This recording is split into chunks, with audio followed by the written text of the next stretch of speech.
Cody hurt this week? Cody's practicing. It will be another game time decision for us. To be honest with you, I mean, Caleb, Davis, and him split reps today. So, we'll get all three of those guys prepared. But as you could see last week, it'll come down to the wire once again. You're not going to bet on it this week, are you?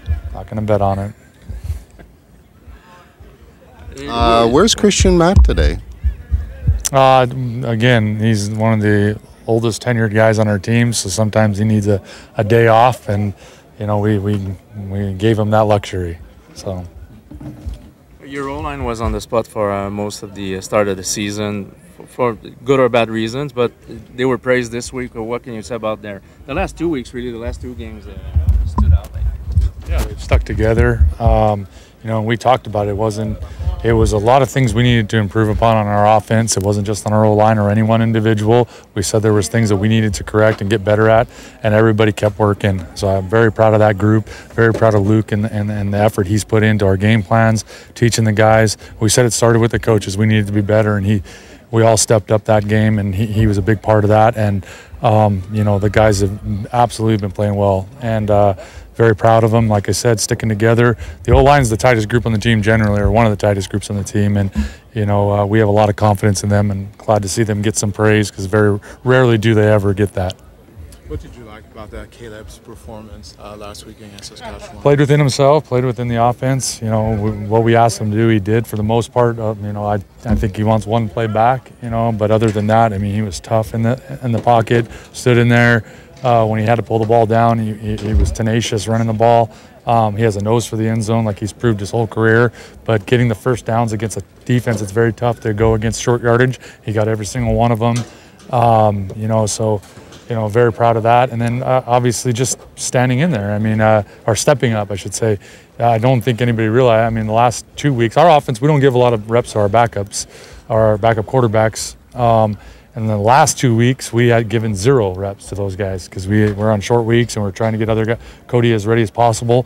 So he got 0 reps the last 2 weeks. And then really in that week, it was a short week and there wasn't a lot of reps to go around for anybody. So I was very proud of him being prepared mentally to play that game. And obviously great how he led us. Speaking of stepping up, I mean, Walter Fletcher did step up in replacement of William Stanback.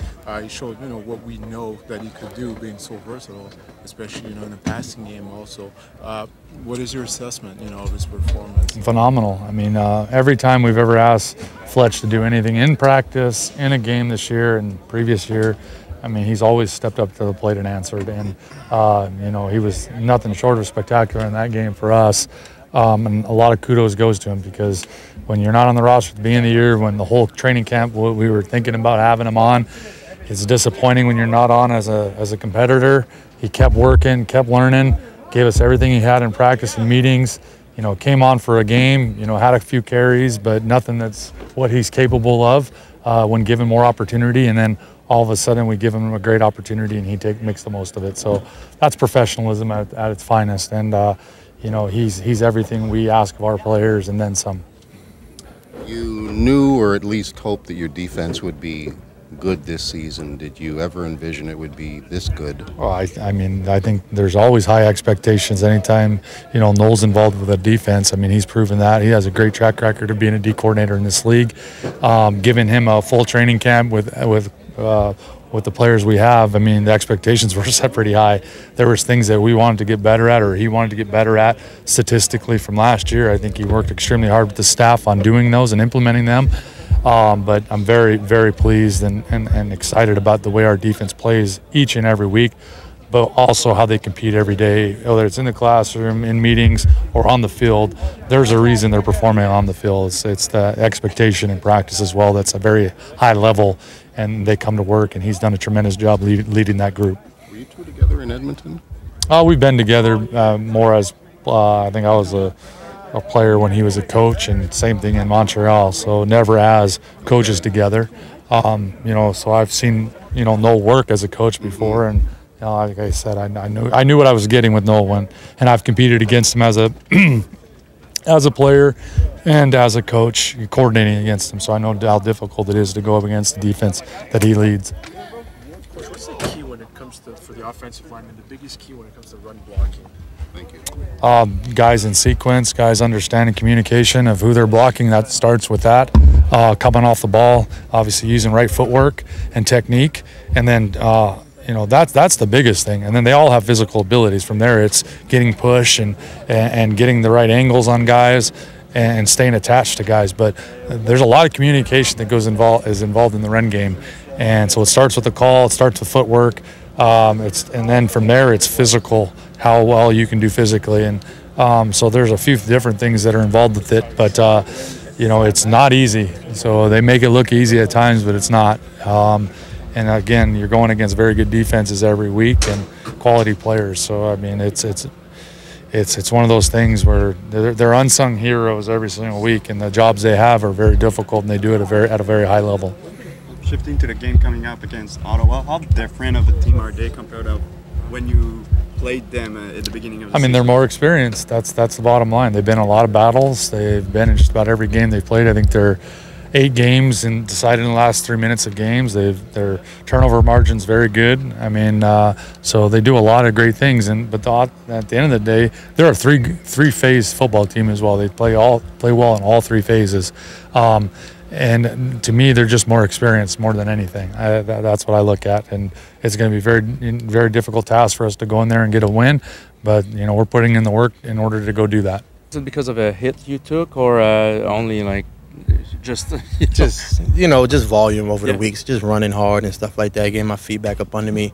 I didn't play that many games in a row like that. When I came back last year, I was kind of limited. So having the full games, started from the beginning of this season, it was a little bit more, work. So just making sure that I can take care of my body and keep stretching. That's all it really was. I was just a little tight. After starting the year a little slower, what do you think you've been doing well in recent weeks? Because you really turned it on lately. Oh, I feel like my patience. I slowed myself down because the game is slowing down for me. Since I'm becoming a veteran in this league.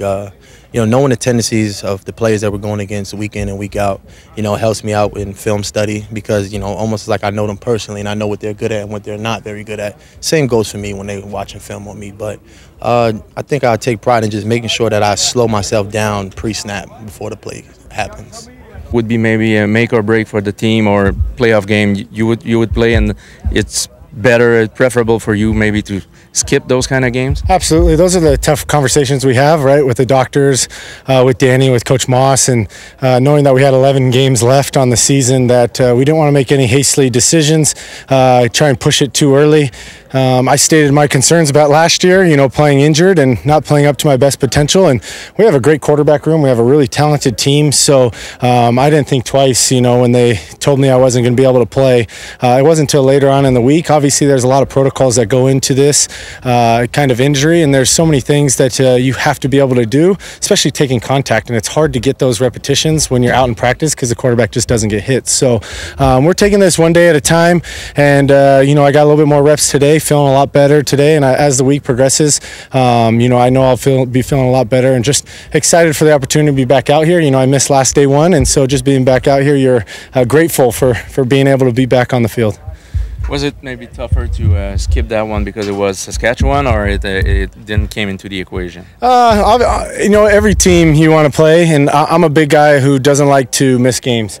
I take pride in my availability, and if you look over the course of my career, I haven't missed very many games, and I've played through a lot of injuries, and so I take pride in my toughness. I think that's something that kind of separates me from other quarterbacks, and also being available for the team. And so that was probably the hardest thing for me. It didn't matter who the opponent was. Obviously, being able to play against your old team, there was a lot of hype around the game because of the media, but a lot of those guys are my brothers, and a lot of those guys I've won a lot of games with and have some great memories with.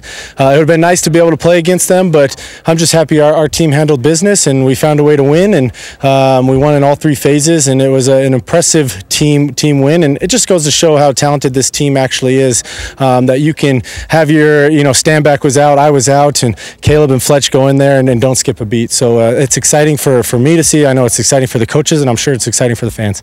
Was it a goal of yours to warm up for that game? And just be a part of your typical game day process? Yeah, you know, they wanted to see how much I can do, but I had to get the pads on and do contact stuff, and unfortunately I didn't pass the contact stuff, and so that's what really made the decision a little bit easier, I think, for the docs and the coaches. But it was a true game time decision. A lot of times you get those game time decisions, you already kind of have an idea or your mind made up, but I did everything I could in my power to play that game. Like I said, I don't like missing football games no matter who the opponent is, and it really came down to the wire. Just right before warm-ups, you know, I kind of got the word that I wasn't going to be able to play, and I told them I want to at least go out there and warm up with the team and feel part of the game the most I could, and be there for the guys on the sideline. It's a little bit different when you're in street clothes, but when you're in full pads, I feel like you're more in tune to the game, and that's what I wanted to be a part of. Help Caleb all I could, help Davis all I could, and help all the guys out as much as I could. Yeah.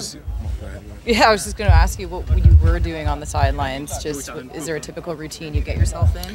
Normally, what I did was help Caleb just watching the tape and just dissecting the defense from series to series, kind of talking through some things that I saw, you know, when he comes off to the sideline. I told him before, you know, when I found out that I didn't want to bombard him with a bunch of things, and if he has any questions, just come to me, and because I know you got a lot on your plate when you come off the sideline, everyone's trying to tell you what to do. So trying to be most in tune to the game. Talking with receivers, talking about certain plays that we had in that we were possibly going to call, what the defense was calling for, and where the ball was expected to go. And so it was really encouraging just to see how well our offensive line played, how well we ran the ball. It was a very dominant performance by our offense, and it started with that opening drive going down and scoring 7 points. So after that, the place was rocking, and it stayed rocking the whole time.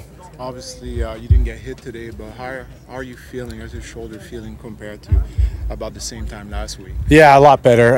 It's night and day difference. Just being able to throw without pain was the big thing. Last week, I kind of gutted through some pain stuff throwing, but this week, you know, or today throwing, I didn't have that. But like you said, it's the contact that held me out last game, and that's going to be the question all week, and we're going to go through the same protocol at the end of the week and see if I can pass, hopefully, and then just making sure all the guys are ready to play, and if it's not me, then we're in great hands with Caleb and Davis playing, and if it is me, I'll be excited to be back out there with the guys playing football again. Do you imagine that this week will be the same type of thing where you don't actually know if you're going to play until you go through warm-ups? Absolutely, yeah. I think we're going to take the similar approach, just because you don't want to make decisions early on in the week, and then all of a sudden you're feeling completely better later on in the week. And that's what I expressed to the doc and to Danny and to Coach Maas last week was, you know, I wasn't feeling great after the game, but I said if we make a decision today and all of a sudden I'm feeling a lot better, I'd be pretty upset. So they allowed me to really take it down to the last day, game day, and unfortunately I didn't pass that protocol, but I think I told them the same thing. Let's take it day by day. Let's not make any hastily decisions. We also got to think about our schedule coming up, right? We have a short week against Winnipeg after that, and so there's a lot of things outside of football that you got to take into account. And Caleb coming off a really good football game, you know, sometimes you got to ride with the hot hand and make a decision after that. I'm just curious, like during the pregame warm-up, like what do you do to test your shoulder if you're able to absorb a hit? Did someone just, you know, form tackle you? Yeah, it's like without giving it too much away, it's the ground contact, right? Sometimes you can feel when someone hits you, but it's being able to hit a solid surface, rolling around on the ground, like those little things that most people don't think about. Like everyone thinks about the initial hit, but it's when you hit the ground, your impact, when you fall on your arm, you fall on your elbow, things like that. So they did a great job of just putting me through things that I really don't think about, because when you're in the game, you don't think about it, right? And then all of a sudden you're like, okay, that makes sense. Yeah, this definitely happens. So yeah, that's just what the docs did. And, you know, I've never had an injury really like this, so it was all new to me, but I'm just happy that I was able to be out there and throw the ball in pregame warm-up and just be a part of the game, because I felt way more a part of it that way instead of being on street clothes.